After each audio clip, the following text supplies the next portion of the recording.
Mr. Gupta, a very good afternoon to you and thank you so much for joining in. Hi, You good know, afternoon.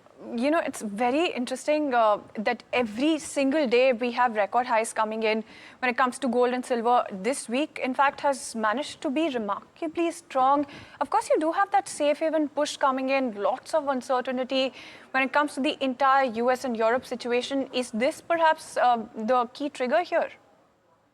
Yes, definitely. The geopolitical concerns and the tariff issues, mainly providing support to the gold and silver prices, as this is that there is a safe haven demand, and even we have seen there that the rupee depreciation is also providing support to the domestic market, where we have seen that today gold made a new high of 1,48,000 and silver made a high of almost 3,20,000. So this the main reason is the safe haven demand and the geopolitical concerns, where we have seen the people are investing in gold and silver, probably in the gold and silver for the investment time. And we have also seen that other asset classes also declining, so they are not seeing any other opportunity in spite of gold and silver. So investors are looking to trade in gold and silver as a safe haven demand.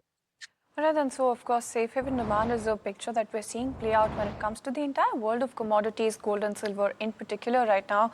But Mr. Gupta, when you're taking a look at silver, it does look like there's a lot of volatility here that is at play. Do you think that if you have an iron stomach, you should still be getting in on the party, albeit a little bit late? Or do you think you should steer away given the volatility?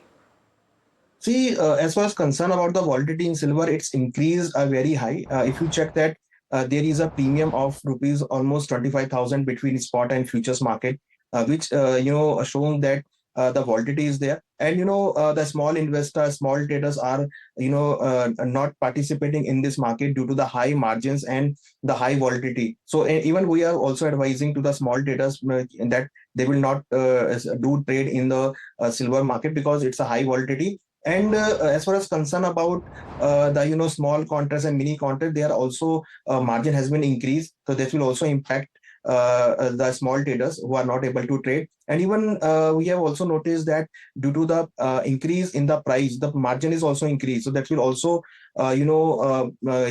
giving some sense to traders to exit from the positions. That's why we have seen there is a huge volatility in the market. And apart from that, the price appreciation in gold and silver is very high. And we have also seen a gap up opening and gap down opening in the market. That's why the huge losses are also seen on the screen. So the volatility is very high, and we are advising to the traders not to participate in small and mini contracts due to the high margins also.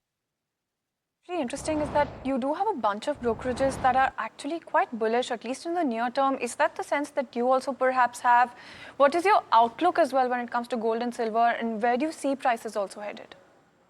See, currently the geopolitical tension and tariff tensions are, providing support to the gold and silver prices. As earlier, we are targeting $90, which have been achieved in the silver.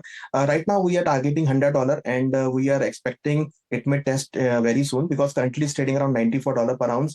And for the gold almost tested $4,700 per ounce. But for the coming times, we are expecting gold may test $4,800 per ounce, and silver may test initially $100 per ounce, and above that it may test $110 per ounce. So our outlook is in gold and silver is positive on the back of this geopolitical tension and trade tension. And also the technical chart is also looking bullish for gold and silver perspective.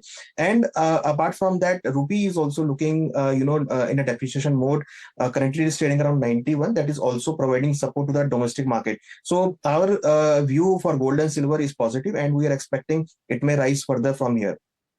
All right, then that's the take coming in as far as gold and silver is concerned. And of course, we've already talked about the entire rupee depreciation here on the channel. But, Mr. Gupta, what's actually key here is that you do also have oil, where the surplus concerns seem to be coming back in focus time and again. So what is your outlook when it comes to that entire picture, especially when it comes to oil? See, we are expecting that market, if you talk about the commodity side, we are not expecting so much, volatility, because crude market is oversupplied. Recently, in last week, we saw a sharp increment in the crude oil inventories.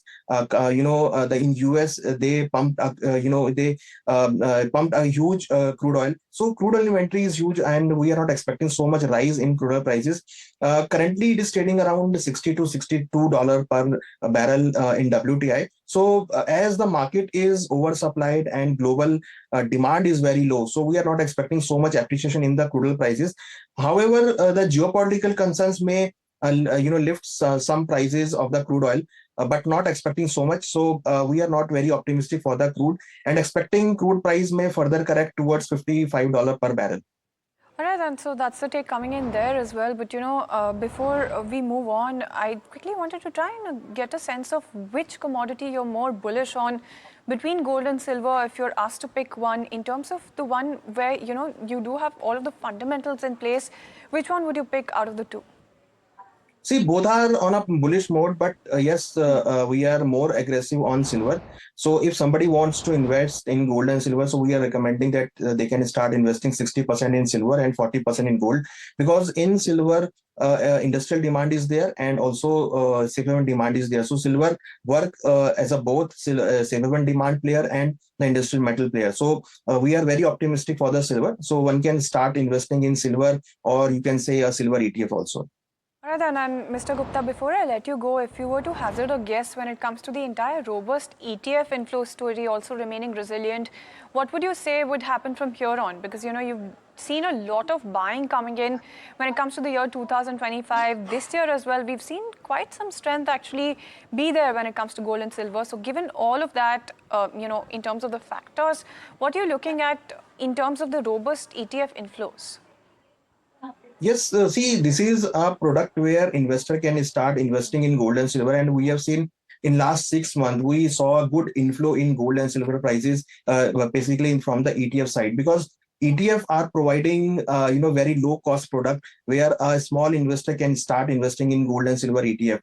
And however, physical prices of gold and silver are looking very high side, but ETF are looking on a very low price. Means one can start investing in gold and silver ETF below 100 rupees as well. So we are seeing a very good attraction in gold and silver ETFs, and inflows are increasing. So we are advising that if somebody wants to invest in gold and silver, so this is one of the method where they can start investing through ETFs.